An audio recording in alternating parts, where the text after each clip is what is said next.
So good morning, Chucky. Good Chukky. morning, Chukky. Chukky. Good morning. Good morning. Okay, so what did your let me just start by saying thank you so much for this time together. We're just gonna have a casual conversation. We had a conversation earlier this week. A dear friend, Julie Ducharme introduced Yep. us, and we started to have this conversation and found so many common themes between our lives and how we live our lives. I thought, oh my gosh, we need to just record a conversation and just make it wide open and Mhm. hopefully maybe put it out there so that people can get to know you a little bit better and maybe a little deeper because people know you as someone, and I'd like to kind of get to know you a little deeper than we did Mhm. this week and Yeah. just see where it goes from there, if you're okay with Yeah. that. Yeah. I'm honored and blessed to have this opportunity to just connect with you one on one. If other people uh, gain value from our conversation, well, then that's awesome. But to me, I'm just grateful that I have this opportunity to speak with you one on one, and even just to piggyback what you just said, that's one of the challenges, of having such high level success as an athlete, especially in America and the way that sports, and here we are, in college football championship season, Super Bowl seasons, where there's this narrative around what it means to be a football player. And one thing that I always like to remind my clients and people I work with, and friends and family too, is that even the people you see in the movies, the people you hear on the radio, the people you see in politics, everybody's somebody's son or daughter. And, each one of them, even though they're doing something that you may have a story around what you believe they're doing, there's real emotions going on with that person. There's real struggles. They've had heartbreak. They've had successes just like everyone else. And, I'm just grateful that you're seeing me as a person and not just seeing me as a being instead of a doing, if you will. Yeah, yeah, You absolutely.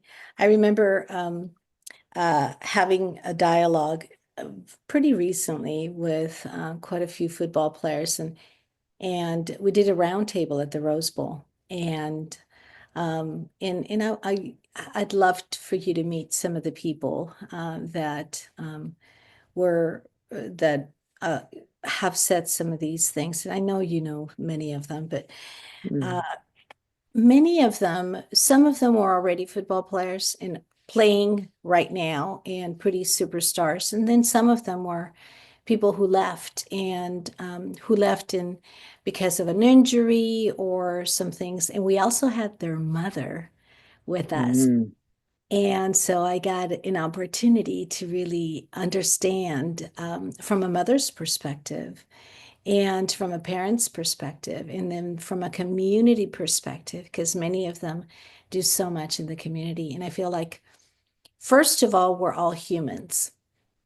Mm-hmm. And it doesn't matter where we go around the world, we are humans. And um, one of the things you said about going into the Super Bowl or going into whatever your Super Bowl really is, and Mm-hmm. whatever your highest heights is, there's a journey. And when I showed up as JP Morgan Chase managing director, or when I show up as working in the highest levels, or different places that I've been, people don't see the behind the curtain. People only see the finished product. You go to a ballet, you see the finished product. You don't see the ballerina's broken toes, or Right. right? You just Yeah. see finished product. And so Mm-hmm. I like to kind of go behind the curtain a little bit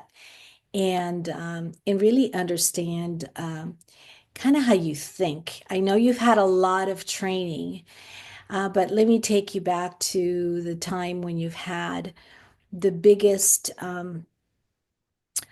what I call a crucible.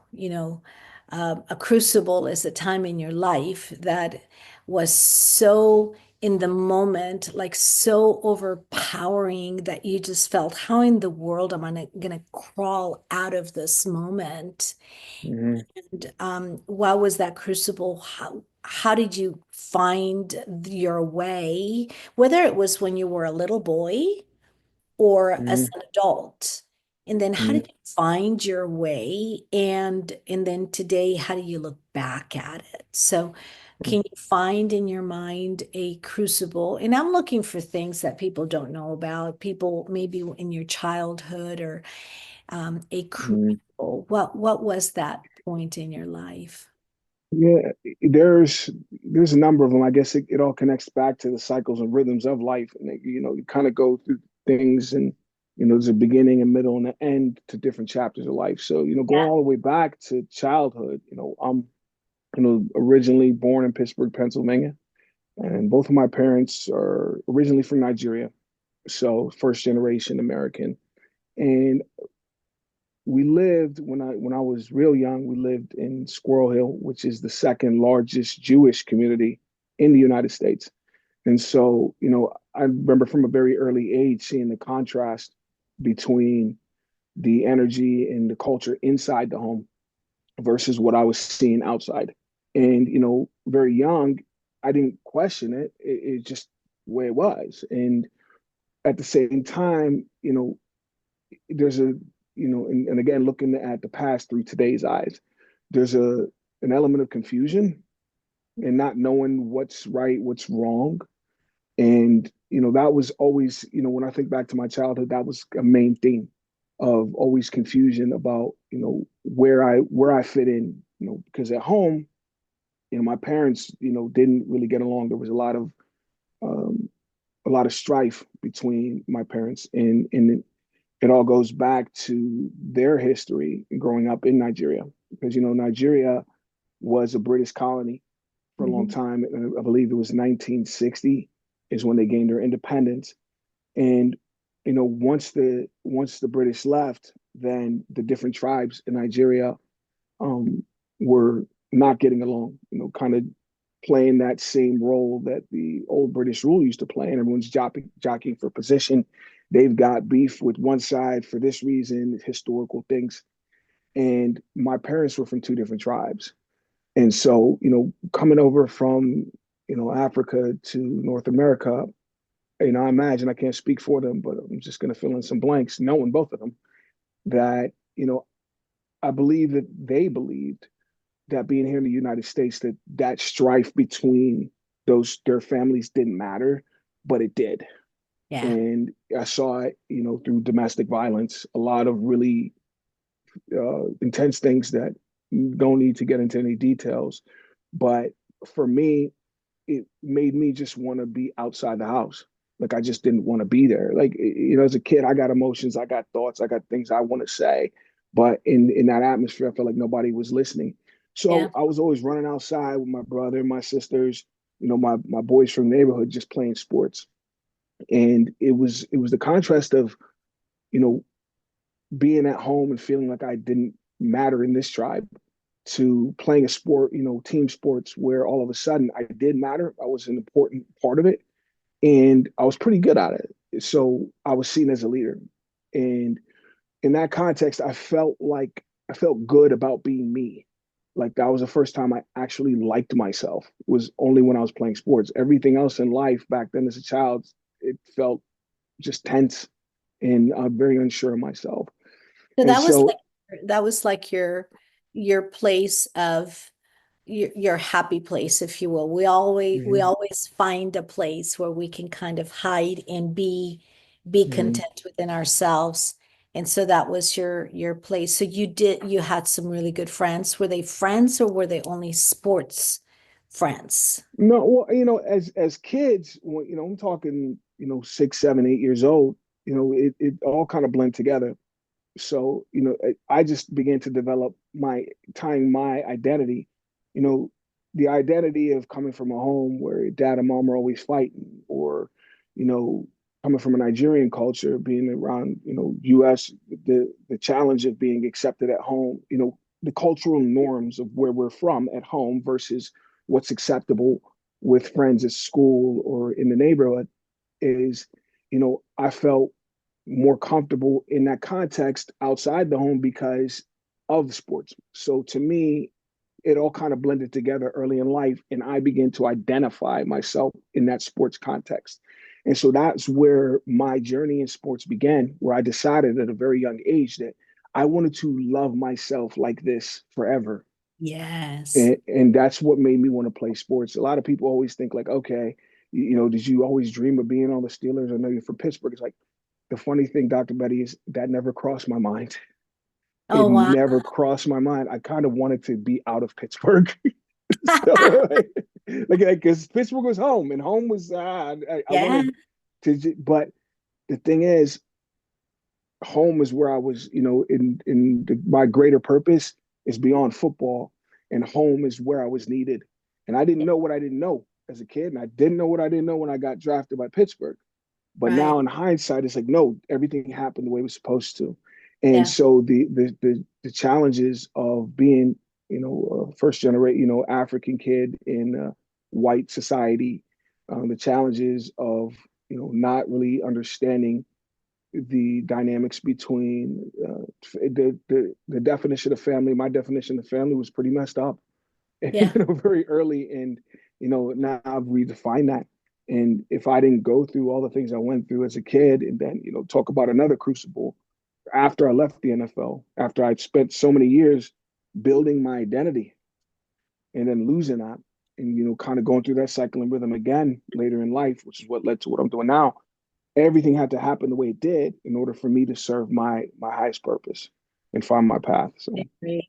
I agree, and I see you, and and for those of you who are watching, I see you at your end state, and I see just someone who is a value-centered leader, and someone who is very well foundationally. You've got a very solid foundation today, and what I saw in you that caused me to want to have a deeper conversation with you is your higher purpose and your burning desire to really make an impact at the deepest levels for generations to come.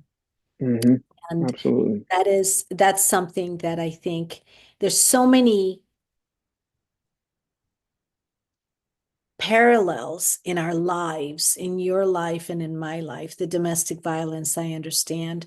The fact that relationship was just not my idea of relationship was being a submissive wife, even though Mm-hmm, mom was also in a domestic violence situation with my dad. And so mm-hmm. um, it's funny that my husband today, and I didn't tell you this when we spoke, my husband, we got married 15 years ago, and I had known him 25 years prior, and we Hmm. separated because of something that was so silly. I was asking a question, he gave the wrong answer, and I broke up with him Right. rather than asking the real question. And then he Mm-hmm. didn't know to ask the question behind the question. What is your He's question? not What do you mean? he's not a mind reader. No, he isn't. And so coming from a domestic violence or even a broken family, period, your Mm-hmm. view of what it's supposed to be like is warped. It's a different view. It's what one of my dear friends, Gloria, used to tell me, you're abnormal normal, and you tend to just Mm-hmm. see that as the norm, but it's really your abnormal normal. So, Mm-hmm. so I absolutely get that. Also, with your parents coming from Nigeria and, understanding the differences between the American culture and then the culture that your home culture. Same thing here. The cultures were so different. You didn't speak back to the teachers. You were back in Colombia. You were, more reverent of the authority figures and so forth. So speaking up was just not something that Yeah. is innate. Speaking up is something that's learned, and you feel like, oh my gosh, I'm being rude.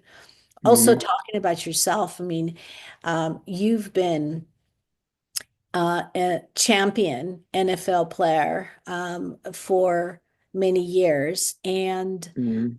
and you've been a champion in your mind before you became a champion. It's almost like you became a champion because your mindset got there, but the ability of you um, comparing yourself instead of to others, I'd love to kind of Mhm. take a look at that because that's a big deal in leadership, in an executive leadership today. What I found Mhm. was in all of my roles as an executive, I would come in and I would say, okay, so who's winning? Oh, we're going to be number one. And I'm like, number one? What was your very best? And let's talk Mhm. about that and let's compete against that. And you just look for being your best.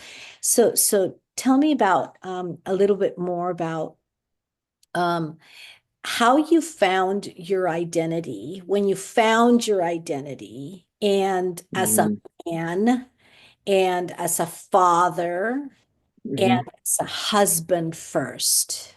Mhm. It's interesting because especially for a young black man, a young black boy growing up in America, you know, 80s, 90s, the examples of success for black men were in entertainment, musicians, actors, or sports. For the most part, you get into the 21st century and you start to have more examples, people like Barack Obama. But to me, making it to the pros as an athlete was the ultimate. I thought that that was as high as you could possibly climb. And, it was one of those things that it was like a North Star. So I'm always looking forward towards that my whole life as a kid. Even when I was playing outside, it's like, no, this is serious. Like, I'm doing something sacred here. That was me. My teammates, I don't know what they were thinking because I was focused on me. And, all the time, as a kid, you're thinking, when I get to the pros, everything's going to be all right.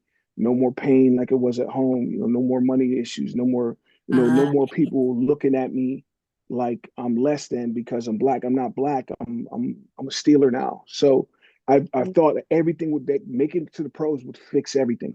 And so it was this North Star that was always in the future. And then all of a sudden you get drafted and it becomes your present and you believe because you believe that when this happens everything is going to be all right, and so you believe that life is good now, and then all of a sudden you're going through this and you get really comfortable in that place, and then all of a sudden you get that phone call and your whole entire paradigm shattered and you're not who yeah, you thought you were, and now I'm back to square one. When I was a little kid growing up in Pittsburgh, like, who am I thought I was a football player. I thought this was my path. I thought this was my purpose.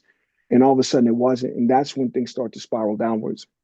And, lost a lot of relationships, personal relationships, business relationships, millions of dollars, and not to mention my emotions were all over the place. A lot of issues with my temper, a lot of issues with depression, and ended up in the hospital in 2016 for about 9 months, not consecutive months, but in the whole year it was about a total of 9 months. And the doctors couldn't figure out what the problem was. Even every test came back looking normal, but my symptoms were crazy. Serious headaches, sensitivity to light, ringing in the ears, couldn't concentrate. And so that's when I went down the rabbit hole on Google and found my coach. Now, my coach from Hawaii, I love this guy. He's always talks about what his uncle used to say in the native Hawaiian language, "Aohe pau ko ike ko halau," which means realize that not all learning comes from your school. There's a lot of other information out there that I hadn't considered because I just simply didn't know that I didn't know that it was even available. yeah. And so that's when I really reconnected with myself and started to realize that no, everything I need to overcome the challenge as a man now, I actually learned on my journey through football from being a boy to this moment in time where I, had all these problems. That was all of the things that were unconscious, Hmm. emotional trauma, generational trauma. What Yeah. landed me in the hospital was it was all coming to the surface. And so one thing with the ancient Hawaiians that I learned from my coaches, the ancient Hawaiians used to celebrate when that happens because they knew that was you telling you that you were ready to deal with it and resolve it. Yes. You have Yes. to become conscious of it. A Otherwise, hundred percent. you can't do anything about it.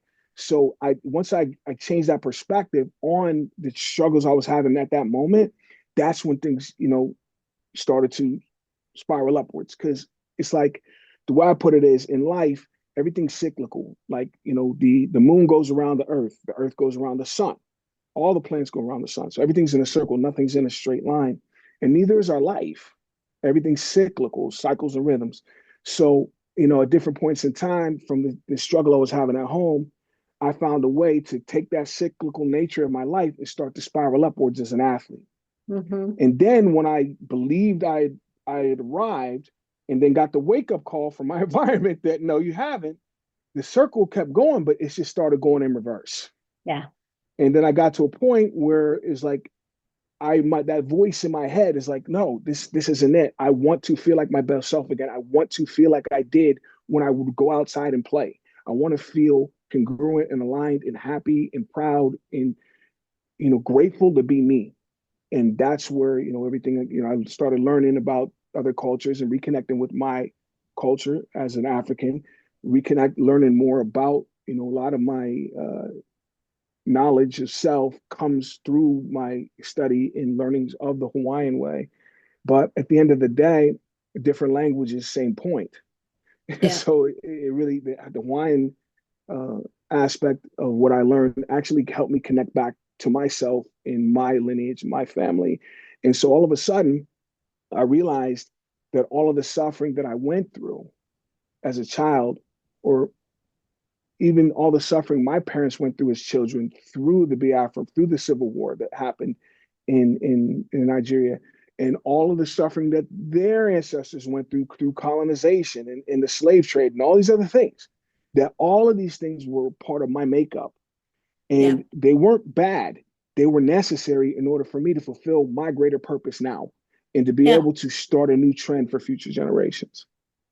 It's funny. I was talking to a client and similar thing that happened to another coaching client. And they they said, "Oh my gosh, I'm so overwhelmed." And I said, "Yay, you're overwhelmed. Let's celebrate this. This is a really Yep. good thing." And they said, "Why am I supposed to celebrate this? This doesn't make sense." It's almost like counterintuitive, right? I'm so Mm-hmm. overwhelmed, it's a bad thing. No, you're overwhelmed. That means you're stretching, and that means you Mm-hmm. are ready to get to the other side when you're putting yourself out there. What happens is most people just go into this hole, and they hide rather than just stop and smell the flowers and see, okay, where are we? And how can I get to the other side? Am I afraid? Yeah, but do it anyway and get to the other Mm-hmm. side. So you're Mm-hmm. absolutely right. Tell us about when you lost it all. And you're down at the in and going a little bit deeper into your mind. What were the Mm-hmm. things that you were telling yourself when you lost it all, and who was around you at that time? Yeah, you know, through my NFL experience, there was a lot of tension within my family between myself and my mother. My father actually, and again, this goes back to why I knew it was fate, if you will, that I need to be back in Pittsburgh because, my dad, um, he had cancer and he actually passed away while I was on the Steelers. It was just a couple of months before we won the Super Bowl. And so, I felt grateful to be there, to be present. Because if I was playing in Texas or in Seattle or something, that would have been a completely different thing. Yeah. But being able to, go to work and go to the hospital and see him and talk to him. And mind you, at that point, I was 26, going on 27. And I hadn't had a conversation with him in my entire life, not a real conversation until that time. Yeah. At that point, my dad and influences from his family, it essentially, it abused my mom and us as kids and then threw us out. Like he just literally threw us out and locked us out of the house. And that's how my parents ended up splitting. And so I never really had a relationship with, I knew him, but I didn't really have a personal Right. relationship with him until that time. And, you know, through that, through the turmoil of that experience with the male figure from our family passing away, created a lot of tension between myself being the new, you know, alpha male in the family, and, you Yes. know, and all of the emotional uh, trauma baggage that, you know, my family, my mother, my sisters had dealt with. We really weren't getting along when I was in the NFL towards the end of my career. And so, you know, that kind of carried over into after. So I leaned on, you know, the relationships I had outside of football and outside of family, which were in my business relationships. And the thing is, you know, sometimes you mistake transactional relationships for deeper personal relationships. Yes. And, you know, not being, when emotions are up, your logic is off. And so a lot of the people I was relying on and confiding in, I probably shouldn't have been. And that's where, you know, things kind of went bad in those friendships and those business relationships, and you know, spilled over into the business aspect of it. And so to me, I ended up spending a lot of time alone. And that's, to me, was the key, because it was that little voice in my head as a child that was like, don't worry about it, just go play baseball. It was that little voice in my head that was like, no, you know, you can make it, you can play Yeah. Big Ten football, you can play NFL football. It was me. There was nobody in my environment telling me that as a Right. kid. And so then there's a cycle and rhythm coming back around. All of a sudden, nobody, everything in my external world is giving me a negative feedback, but the Hmm. voice inside was positive, and I needed to be isolated to reconnect with that internal voice. And that's where I started to really dive deeper into some of the things that led to my success from where I came from. And it's like, how are we going to do this again? And it really goes back to when I played football at Purdue. And, you know, I wasn't a highly recruited athlete out of high school. I didn't have a ton of scholarship offers or a lot of opportunity. I had one scholarship offer. That was it, Purdue University. And to me, All you need. I was ever grateful, ever true. I was so grateful for that opportunity, because in my mind as a 17-year-old kid, I was like, I can only play for one team. So what else do I need? I just need one chance. But then after my first year, the only coach in America that thought I was any good, at least that was my story, he resigned. And I freaked out. It literally, emotionally, I was reliving my dad leaving all over again.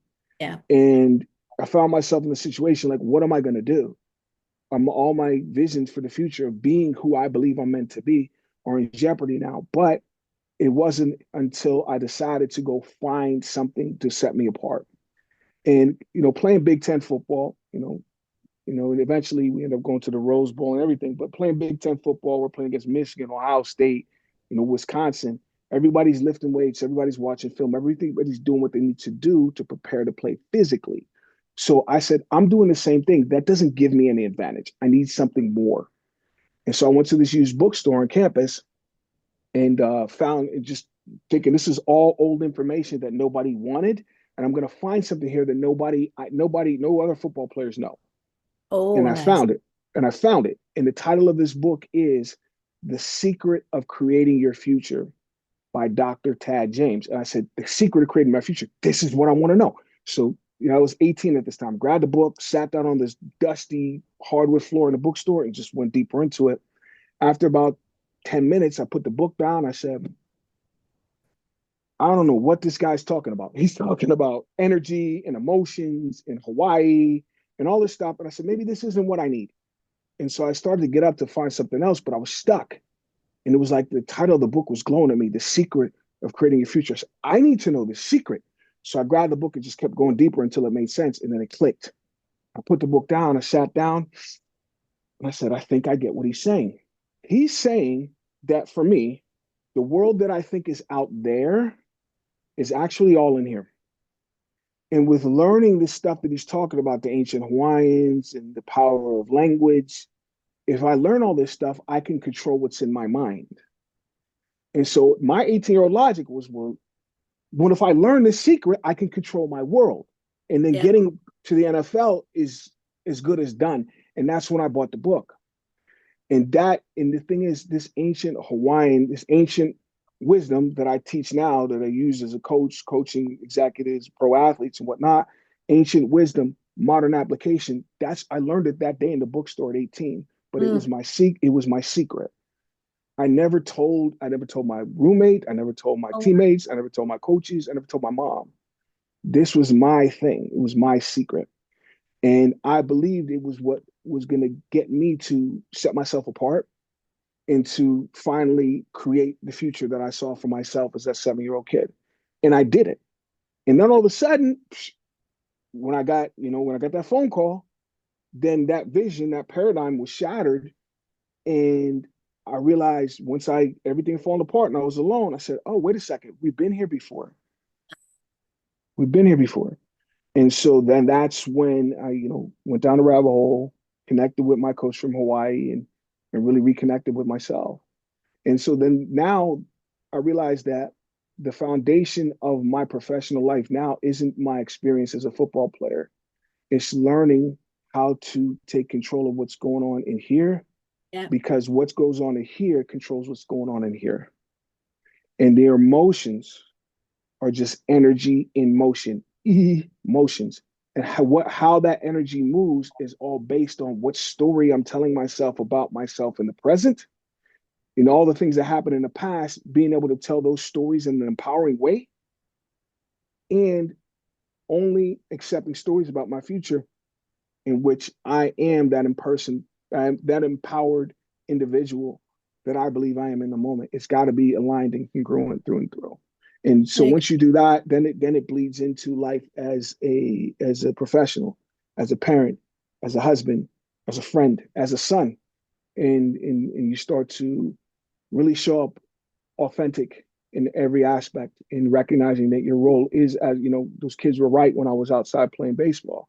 I am a leader, not because I'm good at sports, but because that is, you know, God doesn't qualify. He doesn't choose the qualified. He qualifies the chosen. And everything I went through was to qualify me to do what I'm doing now. yeah, and it's beautiful. It's beautiful. Mm-hmm. I um I have a physics professor that teaches me every Friday morning, and I've had him for a few months. And one of the things that he taught me at the very beginning is there are three types of systems in the universe. There is a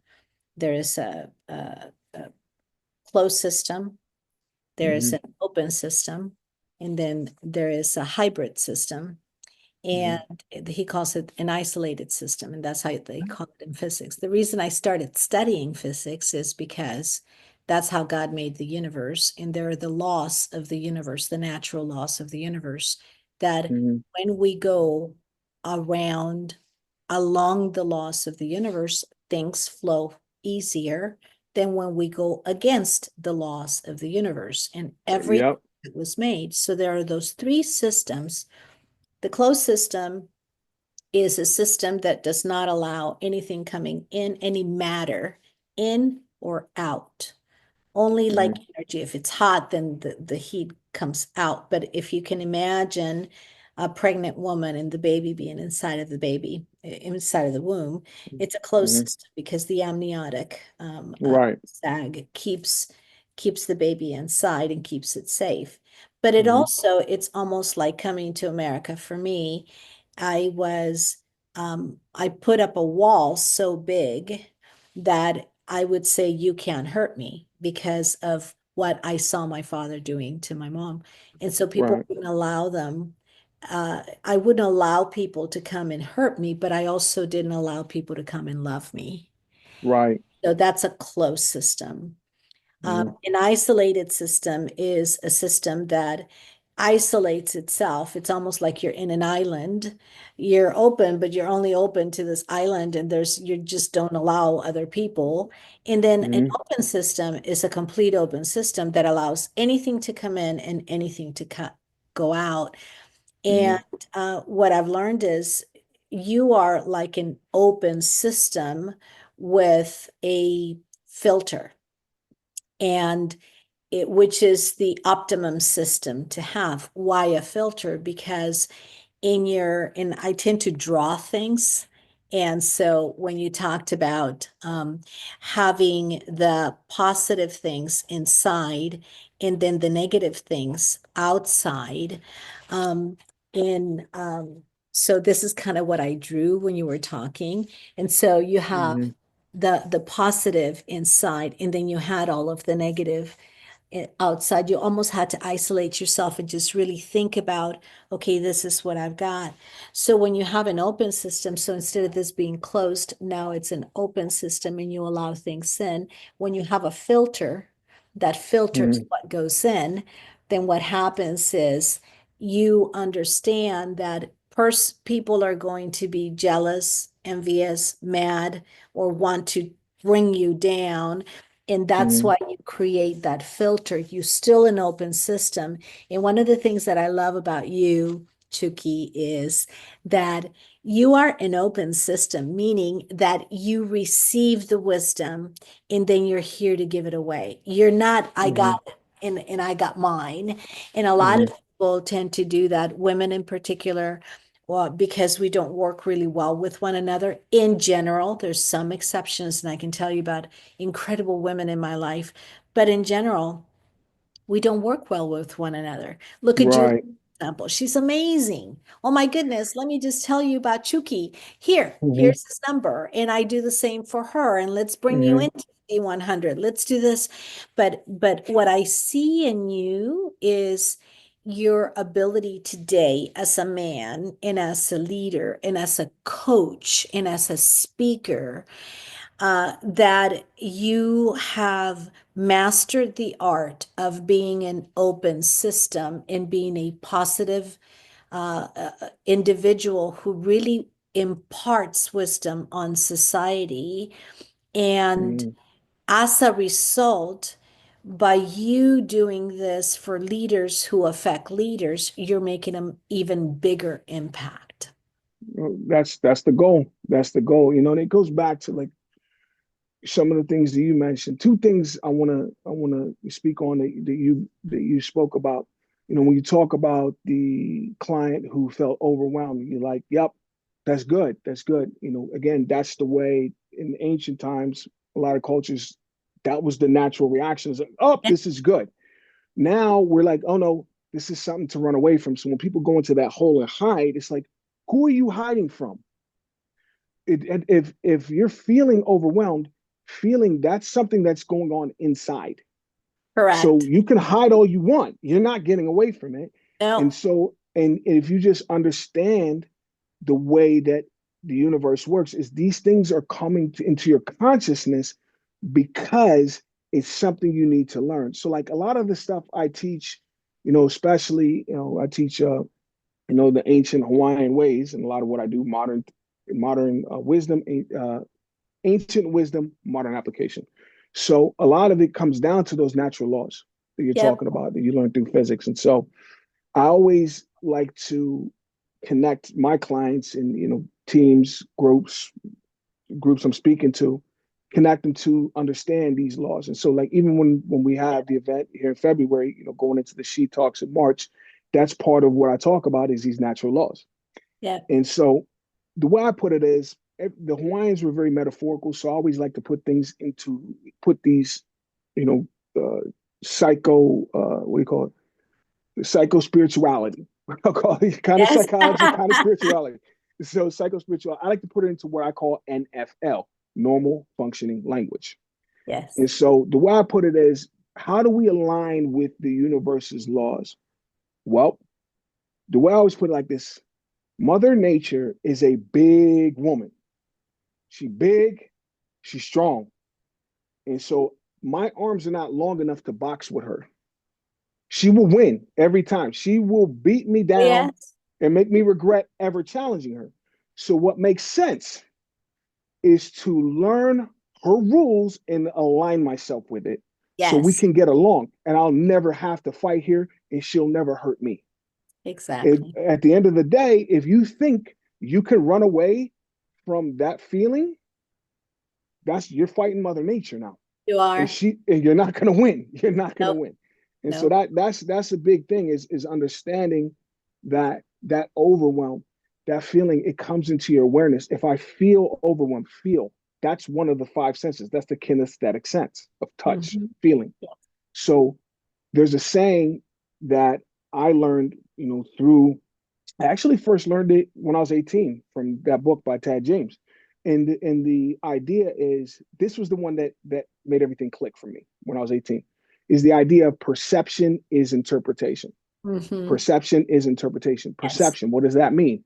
Perception simply means becoming aware of something through the five senses. I smelled something, I tasted something, I saw, heard, or felt something, like I felt overwhelmed.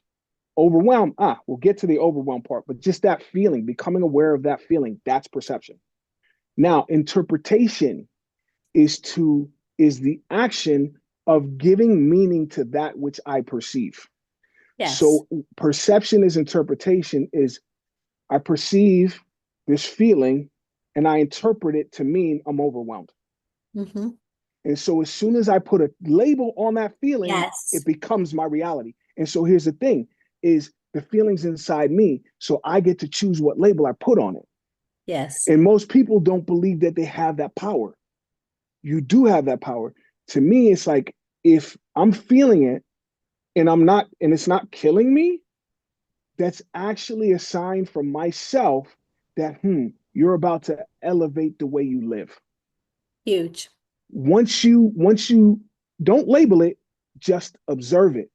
Pay attention to this moment. I feel overwhelmed. Okay, let's just call it overwhelmed for a second, because we got to call it something. So we'll call it overwhelmed. Does overwhelm have to be a negative thing? No, it's just a sign that, hey, maybe it's time to step back. Or, one of my clients, she says, you got to zoom out of the picture sometimes. Just Yeah. zoom out and look at the whole picture so that you can decide how you're going to navigate this, how you're going to redefine this, how you're going to change that feeling that you're perceiving. Obviously, it's uncomfortable.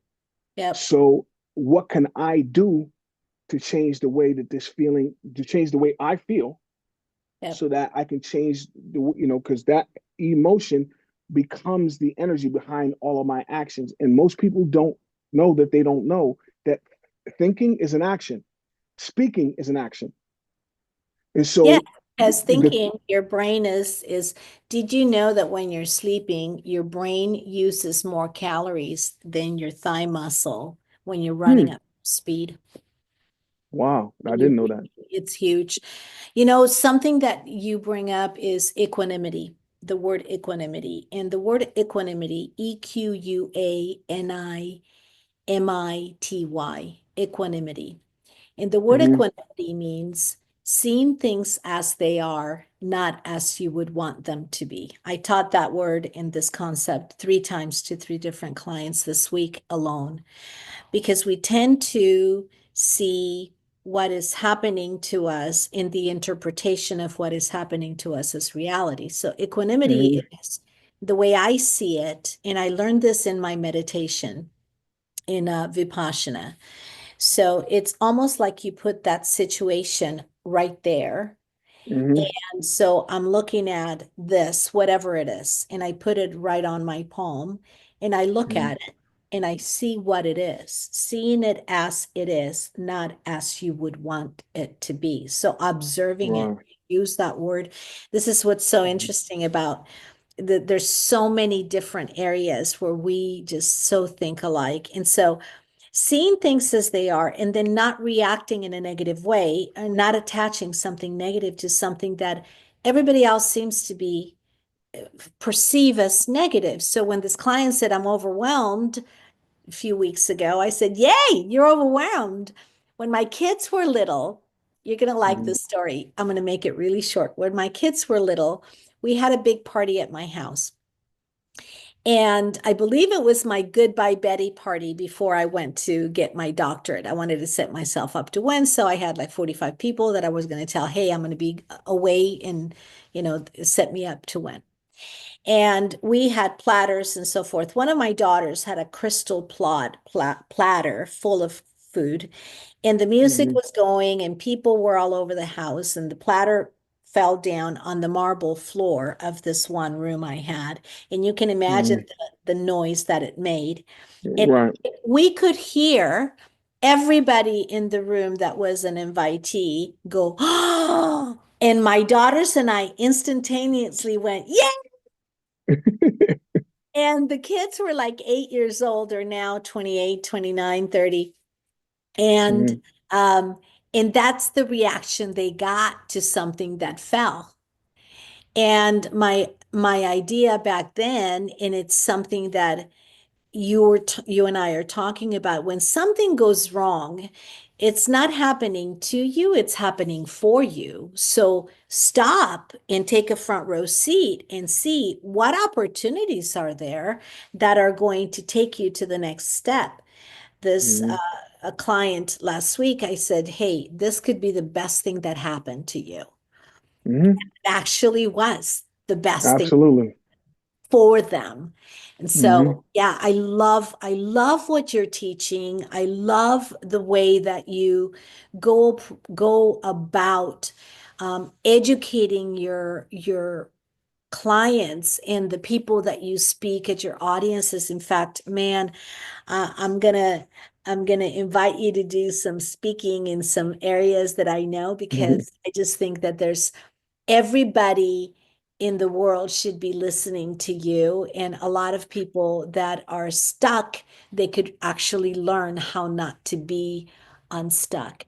What do you think, now that you're away from the NFL and in this world of empowering and educating and helping people get to the very next level, to places they wouldn't even think of, and then creating that generational wealth? What is the one thing that, and before we go into the generational wealth piece, because I want to go into that next, but Mhm. in terms of their mindset, what do you think is the biggest thing that we as parents can teach our children? Yeah, it's funny. I was just having a conversation with my wife this morning, and so a lot of times I like to start with the quick answer and then break down what my answer is. So the short answer, what can parents teach their kids, is never stop playing make believe. Mhm. Never. Because when you think about, obviously your children are grown, but you remember when they were really little. Yeah. And make believe was a game we all played when we were really little, when we were kids. So the kid, when they play make believe, the way the game is played, all I'm doing is telling myself a story about myself. That's the game. That's make Yep. believe. And so back then, when your kids were really small, those stories that they used to tell when they were playing this game were always empowering. And so, say things like, I'm a princess, Yes. I'm a football player, I'm a superhero. Never in your life could you ever imagine, even as a parent, when they were kids, overhearing them in the other room say, "Hey, let's play make believe." And your daughter says, "Yes, I love this game. I get to be anyone I want. Who am I going to Yep. be? I got it. I'm going to be the victim." They would Nobody would do never that. choose that. But No. as adults, we do it every day. And so at the end of the day, a lot of times, especially working with football players who have struggled with their transition the way I did, I always remind them, bro, before you left this job, would you have ever accepted a story about yourself in which you were not winning? Hmm. Say no. And I said, so why are you accepting it now? The thing Yep. is, whatever's happening, that feeling of overwhelm, there has to be a different story to tell about this, because it cannot be that I'm losing, Right. because I'm still, no matter how old we get, everybody's somebody's kid. And so we all were that kid who told those empowering stories and lost ourselves in the possibility of being that princess, that superhero, that football player. Don't ever allow your kids to lose that. Yes. And it's like, well, if I got all these victim stories, well, then give me a call. We can take care of that, because we got to, in order.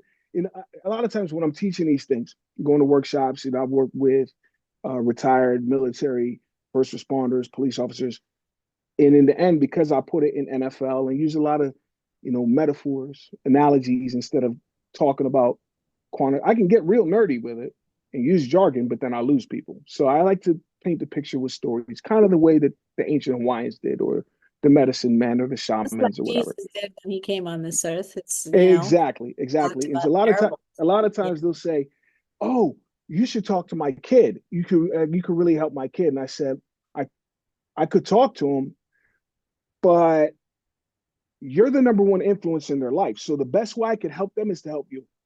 Yep.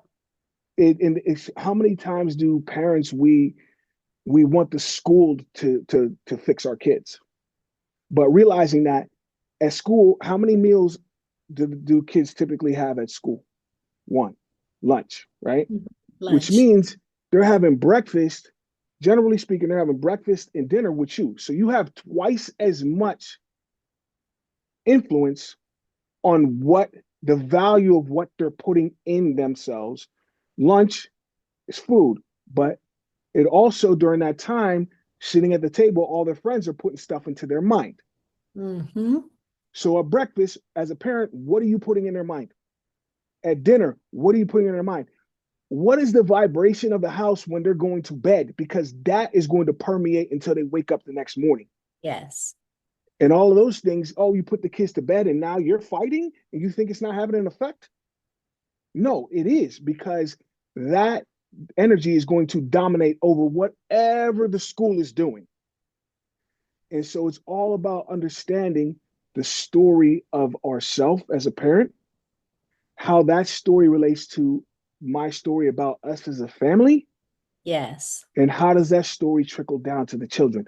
Because that's an example of what I call the wealth beyond money. You can pass down all the money you want, but if you're if a parent is stuck on their victim story, then your child's going to have that same story and associate that to the money that you left to them. And then, especially working in banking and finance the way you have, then families wonder why 2, 3 generations that money's gone. Yeah. And it's all because you pass down the wealth, the generational monetary wealth, which is awesome. Do not leave out the wealth beyond the money. I completely agree. There's more things that, I've always thought that the things that matter the most in life are those that can't be bought. Yep. And people focus so much on the money, they forget that it's not just the money. Talk about generational wealth. Let's move to something a little bit different if you have another 10 minutes or so. I got it's Sunday morning. I got all morning. Awesome. So, That's awesome. Thanks. And I want to talk about generational wealth because I have a personal uh, focus on generational wealth because of my dad. When my father died, he was wealthy and he never thought about putting things in place to make it easier for us to mm-hmm, inherit and to do something with the mm-hmm, generational wealth that he left behind. And um, because I'm a banker or I've been a banker, I was asked to take over and pretty much handle all of it. And he made it really difficult because he didn't get together with the right people to get the right documents in the whole planning process or any of that. So I had to kind of go back. And so after I went through that situation, I made it my own mantra to just really help people with how do you take over a state and how do you create something that is generational and how do you make it simple? It's not always easy, but it's always simple. How do you make mm-hmm, it simple for people to really receive the wealth and maintain the wealth so that 4 generations that wealth doesn't leave? The statistics are staggering of how much mm-hmm, wealth is completely lost in one mm-hmm, generation.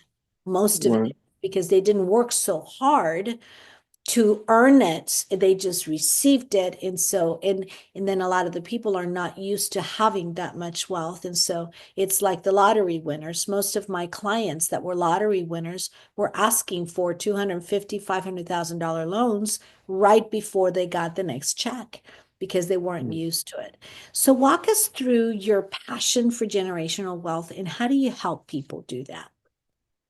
It goes back to, it's funny how everything we're talking about ties together.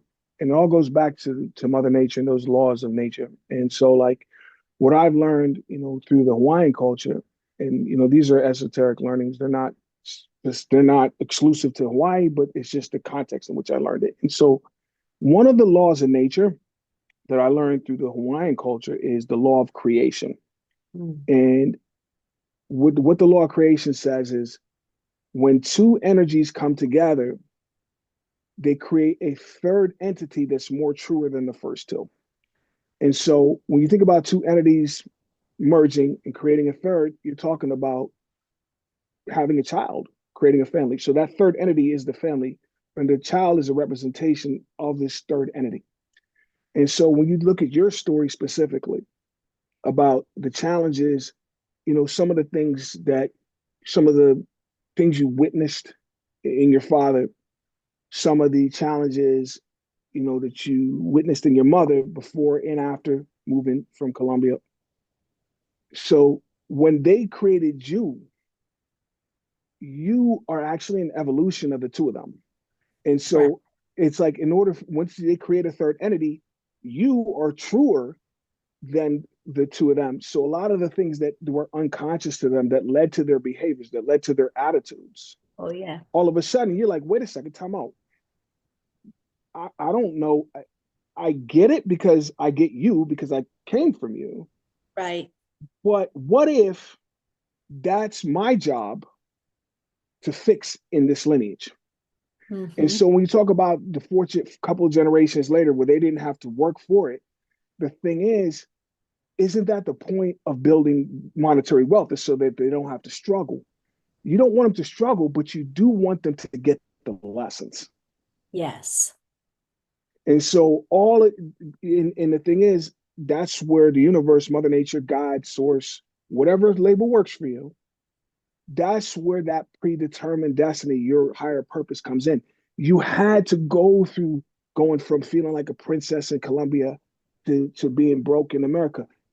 You had to go through it because how else am I going to get the learnings that for whatever reason dad was missing? That's right. How am I going to get it? And so you had to go through that to get those learnings to be able to take all of those experiences, the negative, the painful experiences, and preserve the learnings, integrate them into your being energy, and express that in everything you do as a speaker, as a banker, as a mother. And so all of a sudden, the link that your parents created in this chain in our lineage, you fortified and strengthened it in a way that each generation should be a little bit stronger than the next one, not Right. just on the bottom line, but in their mind and in their heart, and most Yes. importantly, in their spirit. And that's generational wealth beyond money, making sure that the Hawaiians saw it as each one of us are made up of four bodies. In Western culture, we have one body, that's the physical body, which is one of the four. But we each have a spiritual, mental, emotional, and physical body. And the generational wealth is learning how to be congruent and aligned in all four.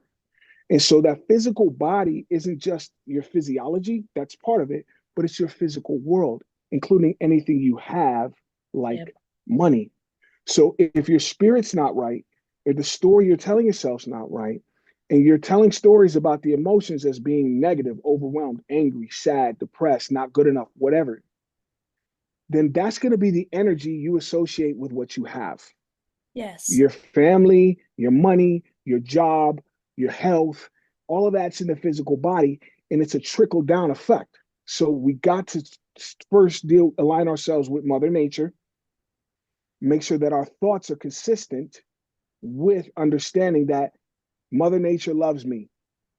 And if anything, if she wanted to hurt me, she could just end my life. But the fact that I'm here, I can presuppose that whatever's happening is because Mother Nature loves me.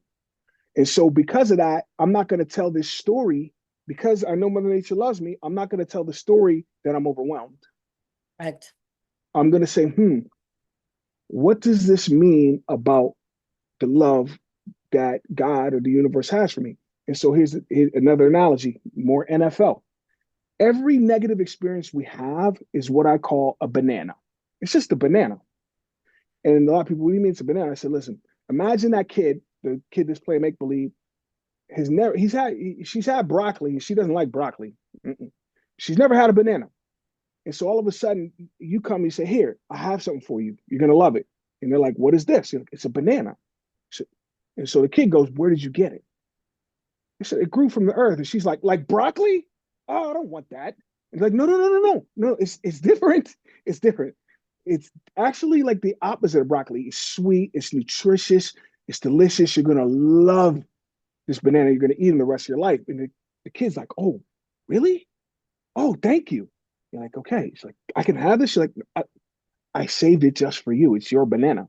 Mhm. And the kid's like, awesome.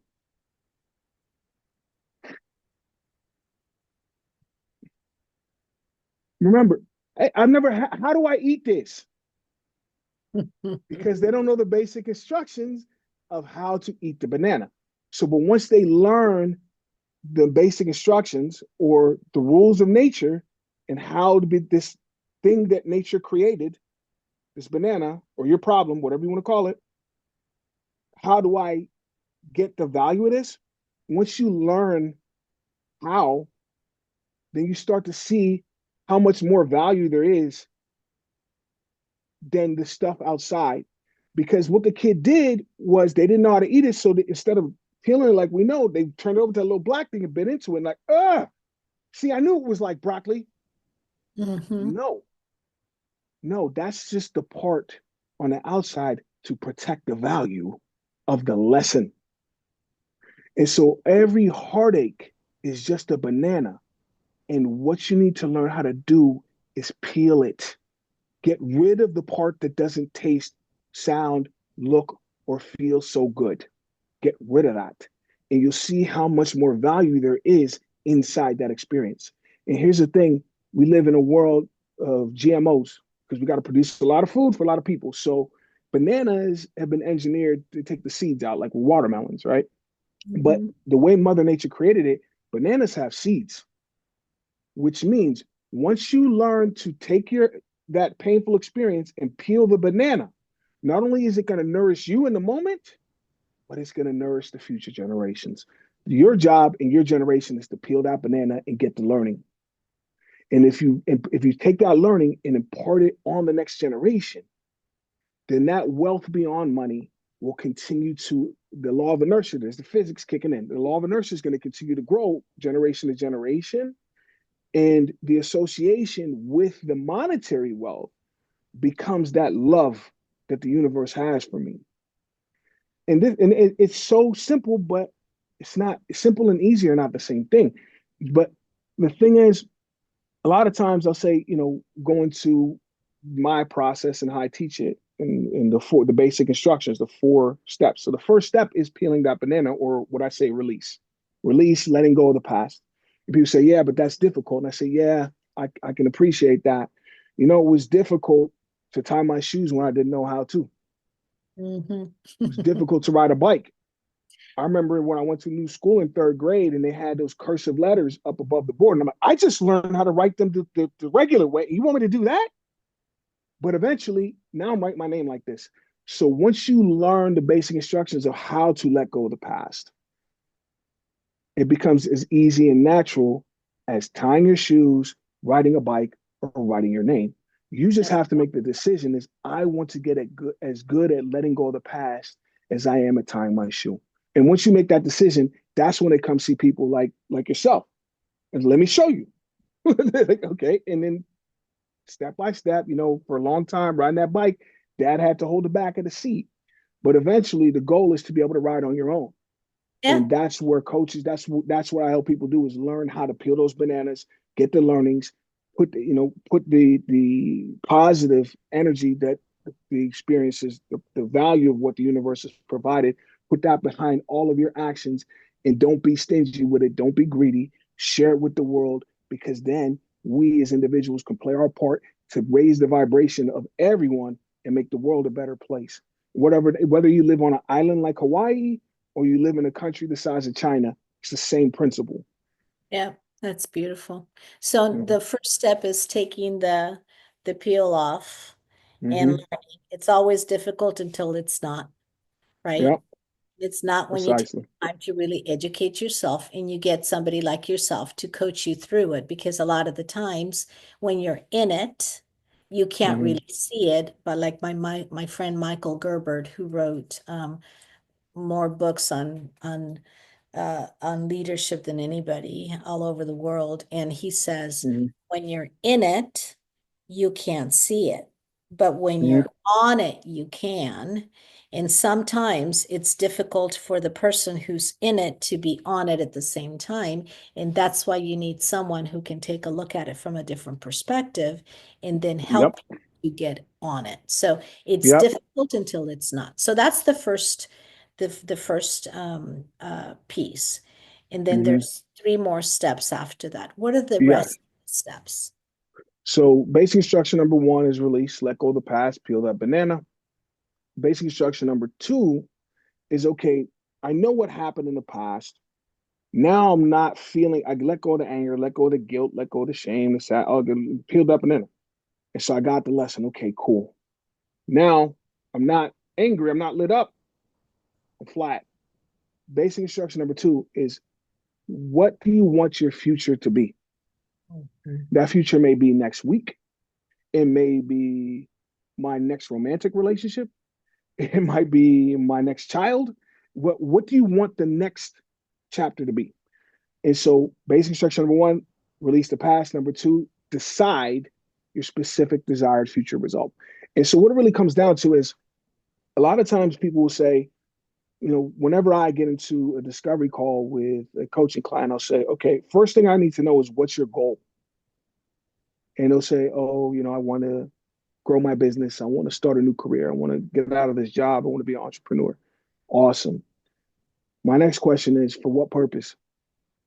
And a lot of times it'll be like, well, I want to make more money. I said, well, how much money you want to make? Well, I want to make $1 billion. Awesome. $1 billion for what purpose?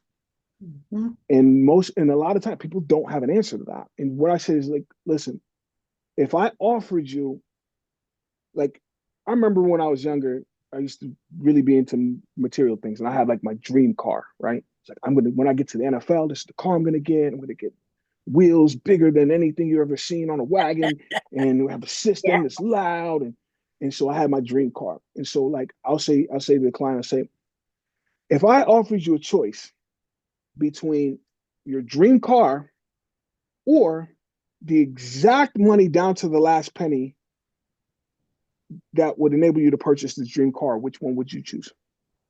I say, well, I would just get the car. And I was like, so you don't actually want $1 billion, do you? What do you want? And it's like, so the thing is, billion, you can't drive $1 billion. No, You you can sleep can't. on it. You can't Yep. sleep on it. You could, but it's not the most comfortable bed. And the thing is, when you have that money, what is life going to look like, Mhm. sound like, and more importantly, what's it going to feel like for you? Yep. That's what you really want. And so, in terms of deciding what our future is going to be, with this basic instruction number two, is you got to look at it three-dimensional. You have to have the measurable. So, yeah, we need to have, if it's more money, you got to have a number so you can know if you're getting closer or how far away you are from getting to that reality. It's just a measurable. It's just, like a thermometer Yep. or a ruler. I just want to see how far away I am. But once you hit that number, what is your expectation around what the story of your life's going to be? What is your expectation about how you're going to feel about being you, about living your experience, about doing the job that you do as a parent, as a professional? That's the most important thing is what do you want next? I let go of the past, what do I want in the future? And once you have those two things, now you realize everything's happened the way it was because now that I have the learning from peeling the banana, I can apply this learning to create the new reality that will feel nothing like that banana peel. And and these are the things that a lot of, especially in this world where, in the atmosphere we're living in right now in the US where, money seems to be the rule of thumb. The thing is, the Hawaiian, I think back to before westernization of the world, and a lot of, excuse me, a lot of native cultures, even though Europeans are natives of Europe, so everyone's native, believe it or not. Yes. But at the end of the day, what we call native cultures, they didn't have money. No. Or they had the barter system. So it's like, hey, you're a banker, a mindset coach, Dr. Betty. I really need some help with my finances. How about you help me with my finances, and I give you some mindset and emotional coaching? He's like, okay, cool. So I put all of my energy into coaching you. You put all of your wisdom, experience, knowledge, and energy into helping me get my finances right. So it's an exchange of energy. Exactly. But what happens later is like, you know what? I just won the lottery, and now I got more money than I've ever had before. I need some more help.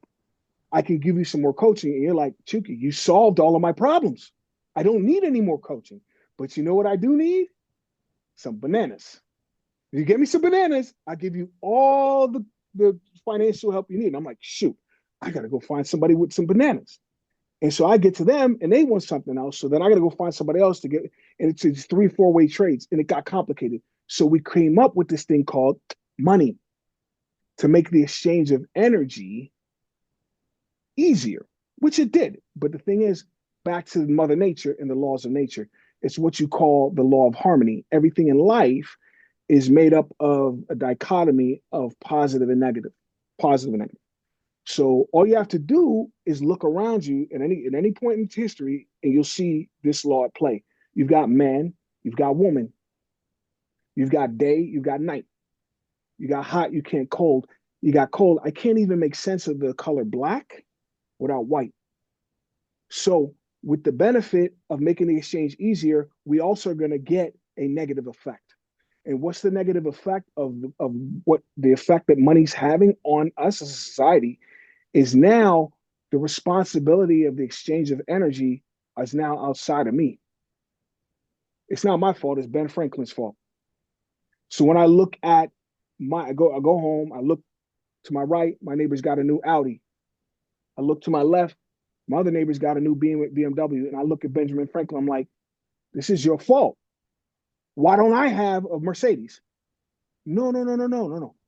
You are the energy that determines what you have, not the money. And so what we've done is given all our power to the almighty dollar.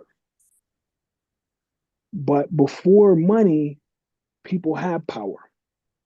They were empowered.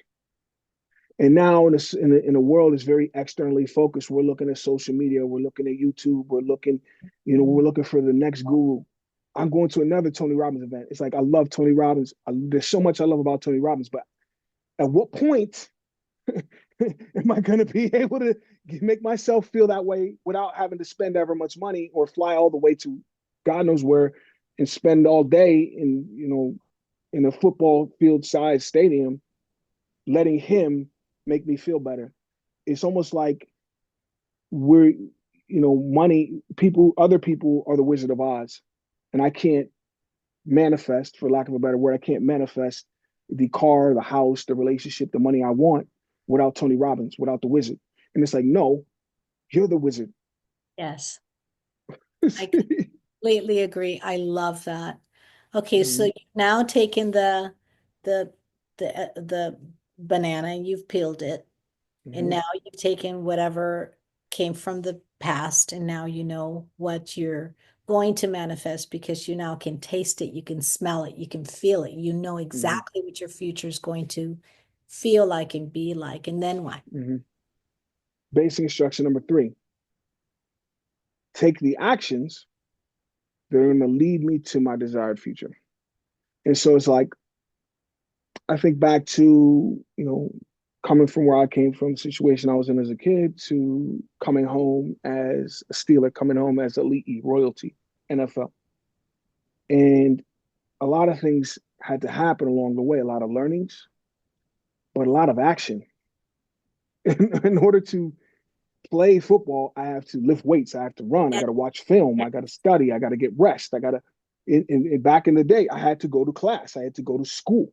If you want to play football, you're gonna have to go to school. Yeah. There's a lot of actions that have to be taken in order to get me from this Point, point B. Yeah. African kid living in a Jewish community to the NFL. A lot of actions got to be taken. The thing is, without the basic instructions are like a recipe. They need to be followed in order.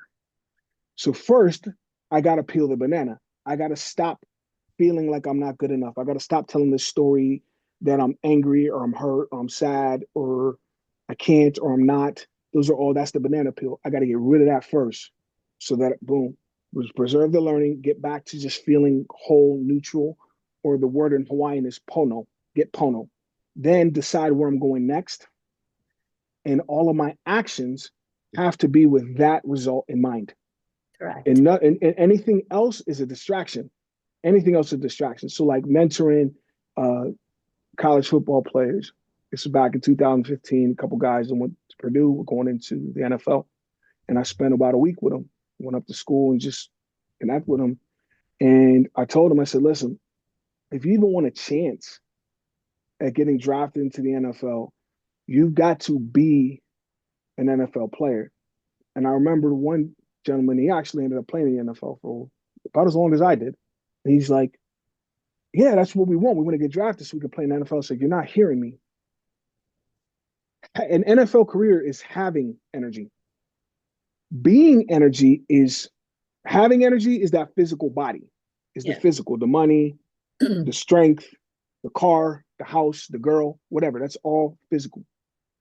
Being is spiritually, you've got to believe that you're an NFL player, that you're worthy of this, and that it's your purpose. You've got to have a plan as to how you're going to approach getting from wherever you are now to realizing your destiny. And your emotions have to be positive and compelling so that they move you towards what you want. Yes. Because a lot of times, if I didn't let go of the past, then my emotions are anger, fear, and all I'm doing is running away from what I don't want. That's not going to work.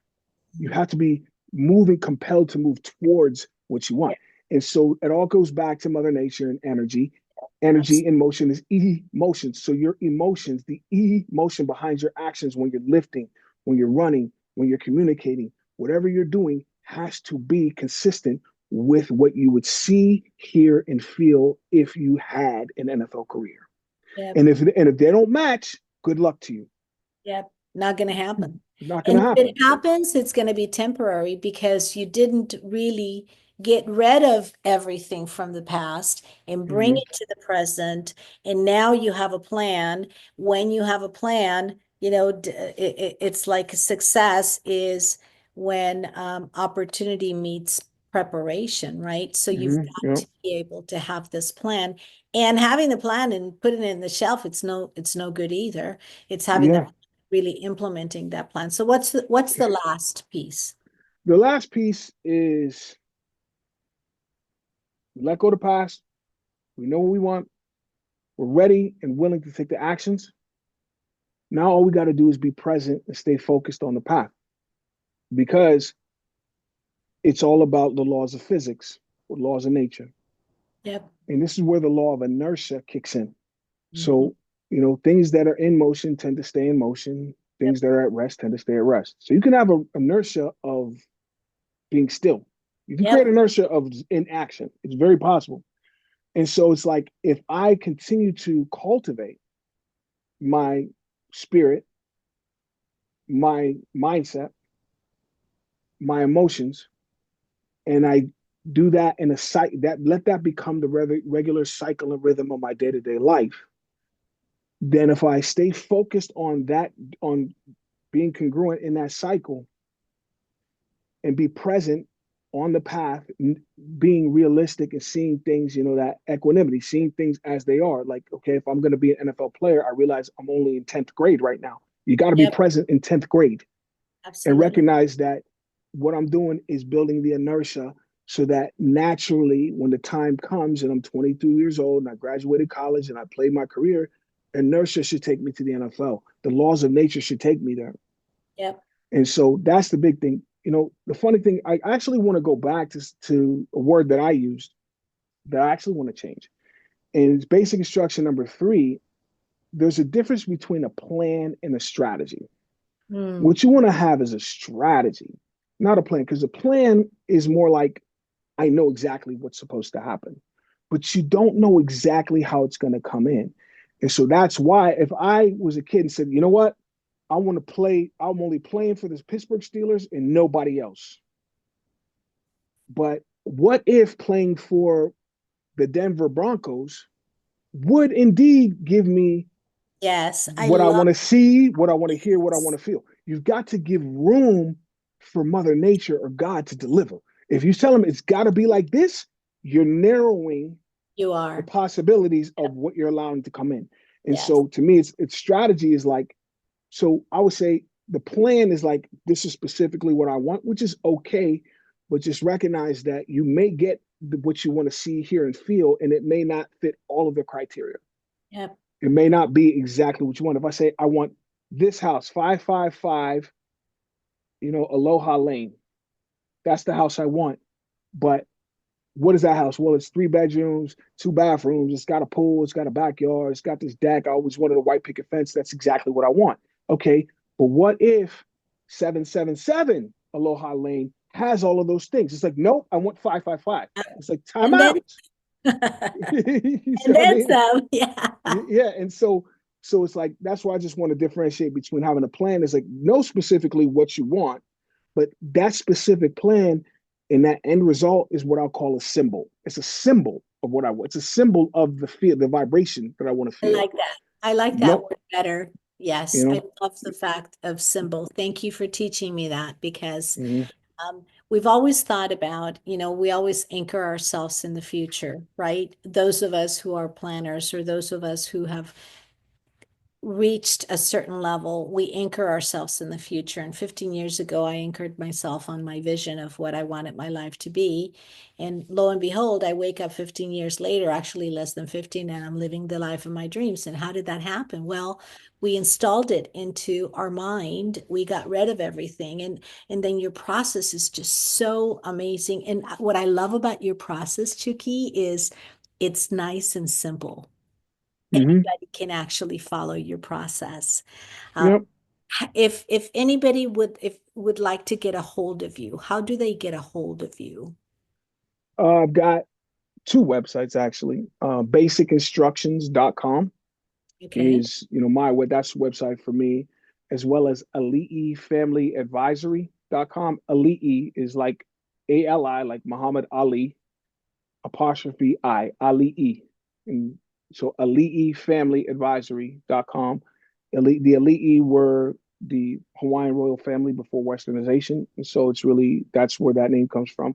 But the simplest is, again, you can find me on YouTube. And as far as social media, Instagram is always the best bet. So that's ChukkyyOkobi 56 is the handle on Instagram.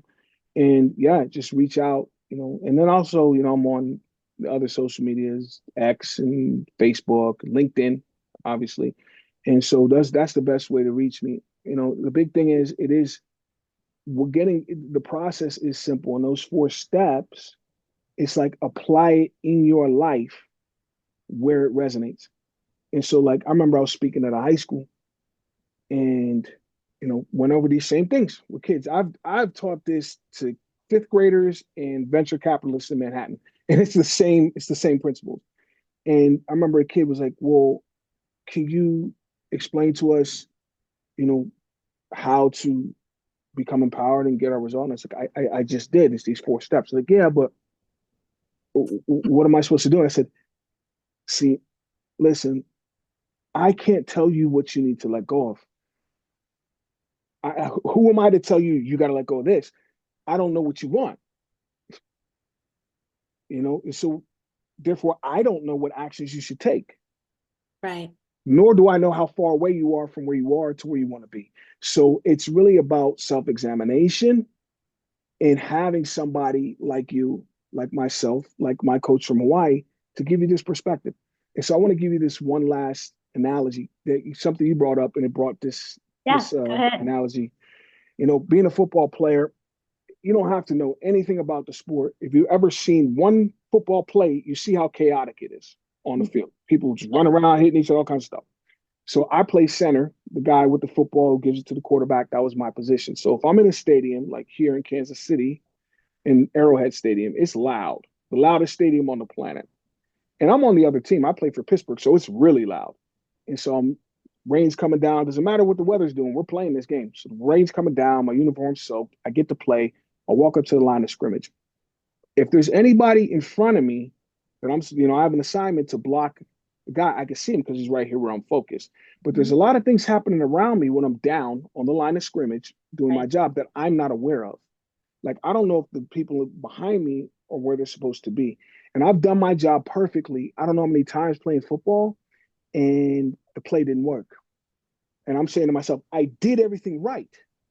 Why didn't that work? Because when you're in it, you can only see what's in front of you. That's The only right. way to get the full perspective, there's only one place in the whole stadium, and that's in the press box. That's why there's a coach up there.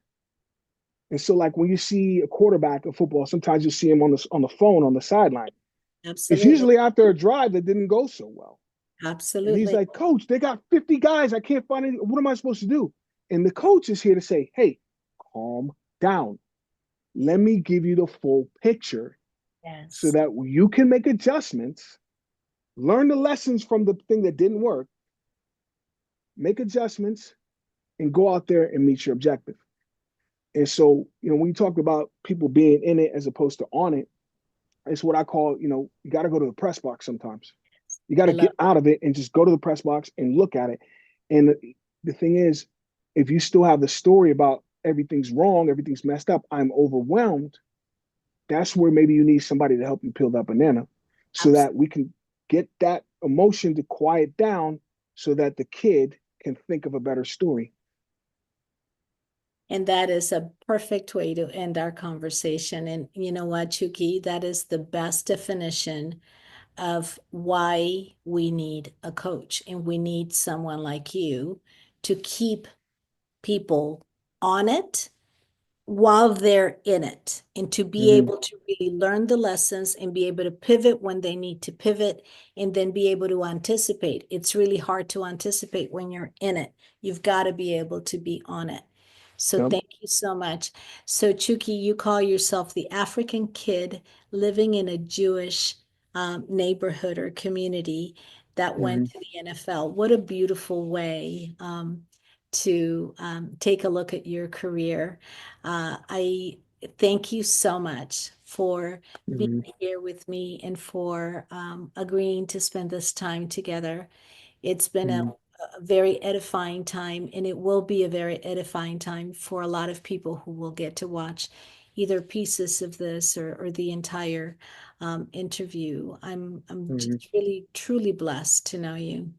Yeah. Well, I feel really grateful, just to be able to connect with somebody such as yourself who's, has peeled a lot of bananas and learned a lot of lessons and hasn't just kept all the learnings to yourself, but you're spreading it, especially at the level at which you're working, because it all goes back to the family, business, money.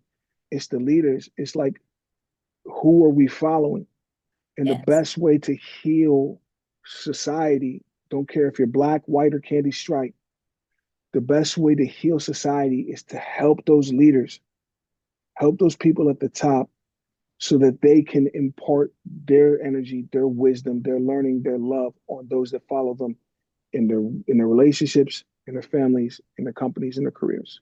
So thank you for everything you do. Thank you for your time, your energy, your aloha.